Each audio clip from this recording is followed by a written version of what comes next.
Legitimate aspects of the human ego. Rational emotive behavioral therapy first tries to define the various aspects of the human ego and to endorse its legitimate aspects. It assumes that an individual's main goals or purposes include 1. Remaining alive and healthy, and 2. Enjoying himself or herself, experiencing a good deal of happiness and relatively little pain or dissatisfaction. We may, of course, argue with these goals, and not everyone accepts them as good. But assuming that a person does have a valid ego, self-consciousness, or personality, we may conceive of this as something along the following lines. Number 1. I exist. I have an ongoing aliveness that lasts perhaps 80 or more years and then apparently comes to an end, so that I no longer exist. 2. I exist separately, at least in part, from other humans and can therefore conceive of myself as an individual in my own right. 3. I have different traits, at least in many of their details, from other humans, and consequently my I-ness or my aliveness has a certain kind of uniqueness. No other person in the entire world appears to have exactly the same traits as I have, nor equals me or constitutes the same entity as me. 4. I have the ability to keep existing, if I choose to do so, for a certain number of years, to have an ongoing existence and to have some degree of consistent traits as I continue to exist. In that sense, I remain me for a long time, even though my traits change in important respects. 5. I have awareness or consciousness of my ongoingness, of my existence, of my behaviors and traits, and of various other aspects of my aliveness and experiencing. I can therefore say I have self-consciousness. 6. I have some power to predict and plan for my future existence or ongoingness, and to change some of my traits and behaviors in accordance with my basic values and goals. My rational behavior, as Miles Friedman has pointed out, to a large extent consists of my ability to predict and plan for the future. 7. Because of my self-consciousness and my ability to predict and plan for my future, I can, to a considerable degree, change my present and future traits, and hence existence. In other words, I can at least partially control myself. 8. I similarly have the ability to remember, understand, and learn from my past and present experiences, and to use this remembering, understanding, and learning to predict and change my future behavior. 9. I can choose to discover what I like, enjoy, and dislike, disenjoy, and try to arrange to experience more of what I like and less of what I dislike. I can also choose to survive or not to survive.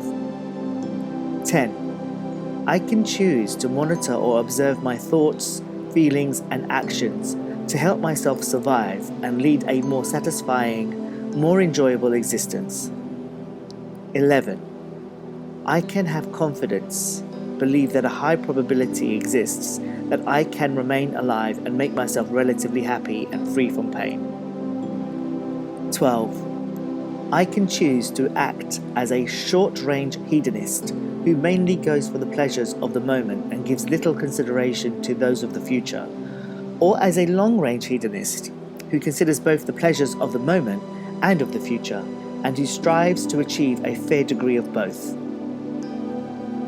13. I can choose to see myself as having worth or value for pragmatic reasons, because I will then tend to act in my own interests, to go for pleasures rather than pain, to survive better and to feel good. 14. I can choose to accept myself unconditionally, whether or not I do well or get approved by others. I can thereby refuse to rate myself, or my totality, or my personhood at all.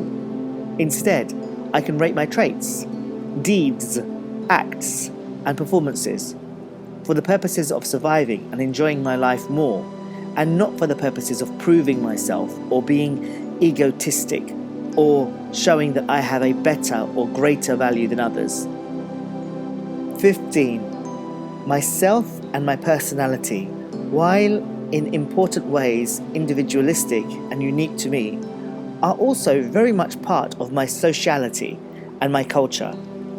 An unusually large part of me and how I think, feel and behave is significantly influenced and even created by my social learning and my being tested in various groups. I am far from being merely an individual in my own right. My personhood includes socialhood. Moreover, I really am a hermit, but strongly choose to spend much of my life in family, school, work, neighborhood, community, and other groups. In numerous ways, I am me and also a groupie. My individual ways of living, therefore, coalesce with social rules of living. Myself is a personal and a social product and process. My unconditional self-acceptance had better intrinsically include unconditional other acceptance.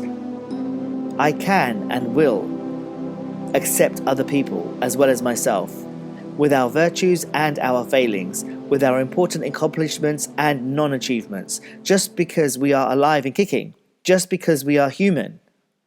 My survival and happiness is well worth striving for, and so is that of the rest of humanity. These, it seems to me, are some legitimate aspects of ego. Why legitimate? Because they seem to have some reality, that is, have some facts behind them, and because they appear to help people who subscribe to them to attain their usual basic values of surviving and feeling happy rather than miserable.